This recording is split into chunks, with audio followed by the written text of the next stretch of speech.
Today I'm going to be trying to tell you why the MacBook Air M1 should be your choice of laptop this Black Friday when you're looking for deals.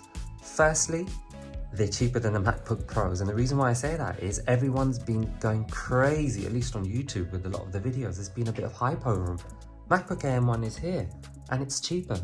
Okay, it's not going to be cheaper than a lot of the Windows laptops, but you get so much more with this one. Let's start off with the screen. The screen's amazing, Retina display. It saved me from having a lot of eye strain because it's just crisp and clear. Colors are accurate, it doesn't give me nausea. Yeah, it's not 120 Hertz, but it's got a really good 60 Hertz display and it's just brilliant. Obviously there are issues coming up. I know Apple I think they're having a lawsuit done against them because of the screen, the glass cracking. Now, I did release a video on that, so I'm quite careful when I do it. It's quite scary to think it happens, but it is a quality for majority of us that hasn't happened.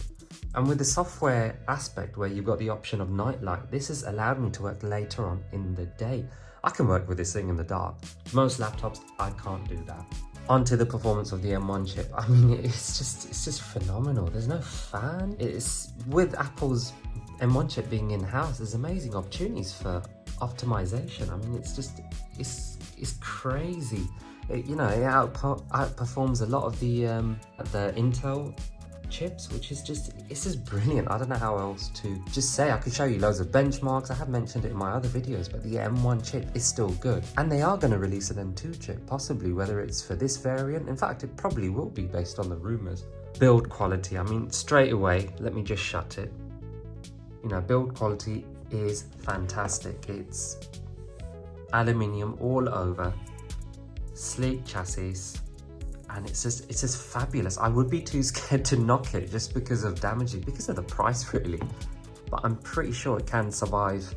The chassis would take a bunch of the fall, and yeah, there you go, opens up with one hand. I did have a video where that didn't quite work. Now obviously it hasn't been drop tested officially by Apple, unlike the Lenovo ThinkPad series, but come on, why are you gonna drop it? So on to gaming. I did not buy this thing to play games on. I know it's got Apple Arcade, but I mean, those games are okay, they're not amazing.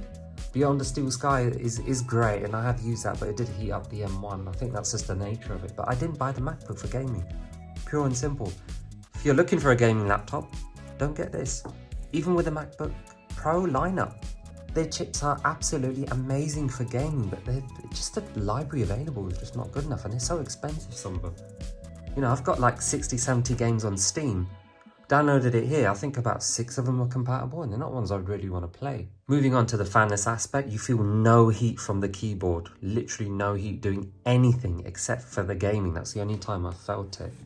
And underneath, it's cool as a cucumber, really. I mean, it's fantastic to use. Typing experience is absolutely brilliant. I've done a few videos on that. Key travel's quite good, although my big hands do struggle with the typing now and again. And the click, listen, that haptic feedback is just lovely. It just really is. It's one of the best trackpads I've ever used. And finally, the speakers are some of the best on the market. And obviously the MacBook Pro's lineup has better speakers for obvious reasons, but they're still brilliant. Not that I blast it out like a boombox or anything. I've got my AirPods just for a bit of private listening or whatever. But yeah, those are the reasons why I think you should really consider the MacBook Air M1. For me personally, the Pro range is just too much. I mean, I'm just gonna go on it here, just to sort of find that again, click on buy if it decides to load. Yeah, 1800,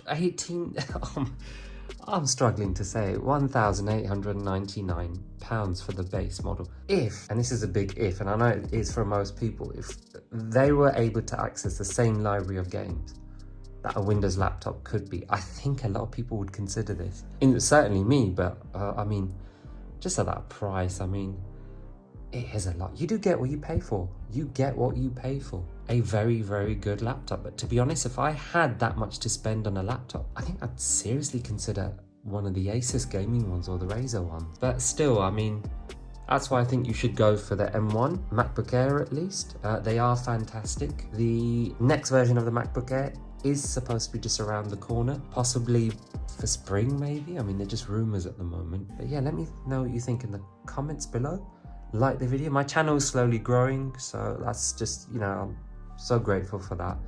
and for the wonderful comments I've been receiving. And until next time.